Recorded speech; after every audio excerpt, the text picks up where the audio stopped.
Beaumont, 12 000 habitants. Une commune au milieu des volcans d'Auvergne. C'est ici, dans cette chambre en sous-sol, qu'un jeune homme, François Costet, a piraté les sites informatiques des plus grandes stars hollywoodiennes.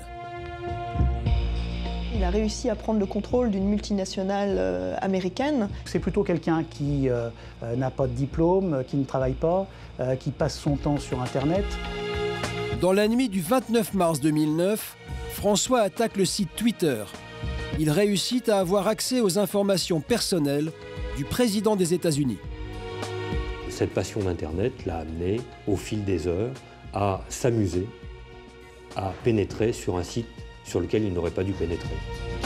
Après plusieurs mois d'enquête entre les États-Unis et la France, François se fait interpeller à son domicile par la police judiciaire, accompagné du FBI. On est descendu à toute vitesse et puis c'est là, on a vu ces hommes en noir, on était vraiment surpris, on se demandait ce qui s'était passé. C'est la première fois que je voyais des agents du FBI de ma vie. La multinationale américaine porte plainte, un procès est en vue. Mais comment François a-t-il fait pour pirater l'un des sites les mieux protégés au monde? Retour sur une histoire hors du commun. François a 23 ans, il est au chômage, mais depuis toujours, il se passionne pour l'informatique. À l'âge de 8 ans, son père lui offre son premier ordinateur. Au fil du temps, il se referme sur lui-même et passe plus de 10 heures chaque jour devant son écran. Le fait de discuter, par exemple, avec des personnes sur Internet, ça m'a beaucoup plu. Dans la vie, il s'appelle François Costet, mais sur la toile, il est plus connu sous le nom de Hacker Crawl. En 2009, il s'intéresse au réseau Twitter, un site communautaire. Sur cet espace, des personnalités et des anonymes commentent leur vie privée et postent gratuitement des messages sur leurs humeurs. Je me suis interrogé sur ce site-là, est-il suffisamment sécurisé? Est-ce que les données sont suffisamment protégées? Et donc, dès ce moment-là, j'ai commencé à m'informer un petit peu sur qui gérait ce site. François trouve l'adresse e-mail d'un employé important de Twitter. Il réussit à changer son mot de passe. Une fois dans sa boîte mail, il accède aux codes confidentiels qui lui permettent de gérer Twitter. J'avais le contrôle sur l'ensemble du site. Je pouvais ajouter, supprimer des utilisateurs ou même consulter des informations. Par exemple, la grille des salaires, des contrats confidentiels avec des grandes sociétés, des numéros de carte bleue, des agendas, etc. Twitter est l'un des sites web les plus consultés du monde. 45 millions de visiteurs fin 2009. Un phénomène qui touche aussi stars et hommes politiques. Ce soir-là, François a un objectif bien précis. J'ai rassemblé une liste de comptes appartenant à des célébrités. Parce que c'était des gens qui étaient très populaires sur le site, quoi, et qui étaient énormément suivis. La première star que je suis allé voir, Barack Obama. Durant une vingtaine de minutes, François pénètre sur le site Twitter du président des États-Unis et des plus grandes stars américaines. Britney Spears, Ashton Kutcher, le mari de Demi Moore, ou encore la chanteuse Lindsay Lohan. Aucun compte Twitter ne lui résiste. Puis j'ai pris des captures d'écran pour garder une trace de mon exploit. En pénétrant sur leur site, François aurait pu usurper l'identité du président américain ou des stars d'Hollywood, écrire des messages à leur place, divulguer leur numéro de téléphone. Il n'en fait rien. Mais en moins d'une demi-heure, son intrusion est repérée aux États-Unis. Un email est envoyé à tous les employés de la société. S'il vous plaît, changez immédiatement vos mots de passe. Repérer l'origine des connexions. Après, j'ai tout supprimé. Moi sur mon disque, j'ai tout supprimé. Parce que j'avais peur qu'on remonte à moi. Twitter porte plainte auprès du FBI qui alerte la police française. Nanterre, siège de la lutte contre la cybercriminalité. Une soixantaine de policiers traquent en permanence les pirates du web. Adeline Champagnat est commissaire de police. C'est elle qui a dirigé l'enquête contre Hacker Crawl. Alors, le FBI avait repéré que quelqu'un avait réussi à, en quelque sorte, prendre le contrôle de Twitter, c'est-à-dire tout simplement qu'il avait réussi à rentrer en tant qu'administrateur dans Twitter et qu'il avait eu accès à des éléments confidentiels. Les investigations durent plusieurs mois. François est trahi par ses captures d'écran qui prouvent qu'il est bien entré illégalement sur le site. Il y a 2 semaines, 4 hommes du FBI arrivent en France pour assister à l'interpellation du jeune homme. Avec 4 policiers français, ils arrivent à Beaumont. Il est 6 h du matin. Pour Christine, la mère de François, la surprise est totale. On était au lit, là, dans la chambre, et on a entendu comme ça frapper, sonner. On a entendu police. Alors on a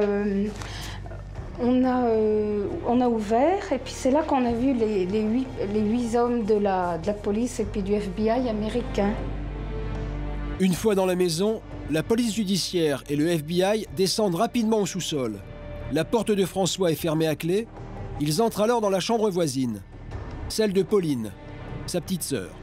J'ai entendu beaucoup de bruit et ils sont arrivés comme ça, ils ont ouvert la porte et à peine ouvert la porte, juste comme ça. Après ils ont penché, ils ont vu qu'ils ont dû voir à mon avis par rapport aux couleurs, le rose et tout ça, ils ont dû se dire c'est pas la bonne chambre, même en me voyant sûrement, et ils sont repartis directement. Ils sont allés à côté après. Je me suis réveillé, ils m'ont menotté.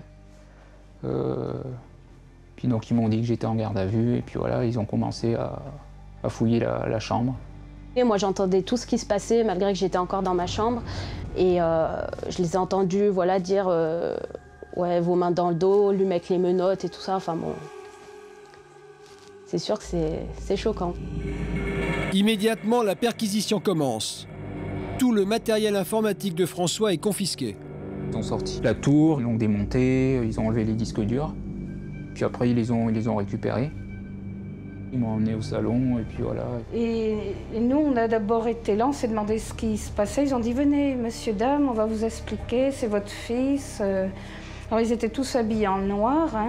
Il y a eu le FBI. Et donc, ils étaient tous là, debout. Et puis, les Américains, après, au bout d'un moment, se sont assis là, sur le canapé. Et la police française était là. Dans la famille de François, personne n'est au courant de ses activités. On était loin que mon époux de s'imaginer cela. C'était un choc. Je l'ai dit directement à mon copain et on n'en revenait pas en fait. On était très surpris. Mais François, lui, était conscient des risques qu'il prenait.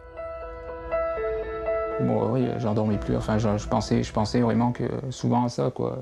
Twitter, pratiquement tous les jours, quoi. Je savais qu'à un moment ou à un autre, que j'aurais des ennuis, quoi. François passe 48 heures en garde à vue, puis il est relâché. Mais il est convoqué au tribunal de grande instance le 24 juin. La justice française a décidé de le poursuivre. On lui reproche un accès frauduleux à un système de traitement informatisé des dossiers. C'est ce qu'on appelle une intrusion dans un système informatique. Il n'a pas tiré d'enrichissement personnel de cette affaire, il n'a modifié aucune des données, il n'a pas cherché à les vendre, il a fait des copies d'écran pour montrer qu'il avait réussi à pénétrer dans le système. C'est tout. Mais en soi, c'est déjà une infraction. Une infraction pour laquelle François encourt 3 ans de prison ferme et 30 000 € d'amende. Circonstance aggravante, il a déjà été condamné pour escroquerie sur Internet en 2007. Pour se défendre, il a fait appel à un avocat, Maître Canis. Selon lui, cette affaire a pris beaucoup trop d'importance. On en est arrivé là tout simplement parce qu'on lui a reproché d'avoir accès à des informations concernant Barack Obama.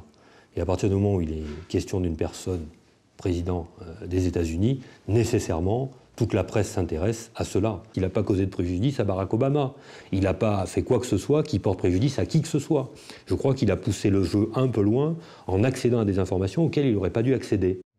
L'avocat de François reste donc confiant quant à l'issue du procès.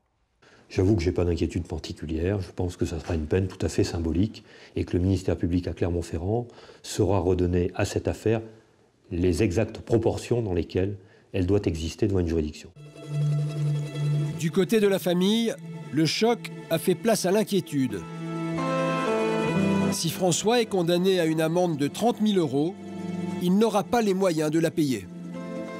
François est au chômage, donc il ne pourrait pas, à part s'il trouve un travail, oui, dans l'informatique, là. Mais vous pourriez subvenir à ses besoins? Oh non, pas du tout. J'ai 6 enfants et malheureusement, non, on ne pourrait pas. Est-ce que vous arrivez à éventuellement imaginer la possibilité que votre fils pourrait être en prison un jour? On a tout imaginé, mais bon, on lui souhaite pas. C'est un jeune, quoi. Il a voulu explorer.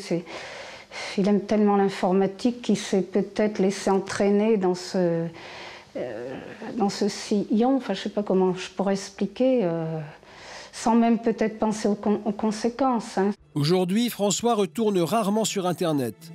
Il cherche un travail dans l'informatique. Depuis son intrusion, Twitter a renforcé tout son système de sécurité.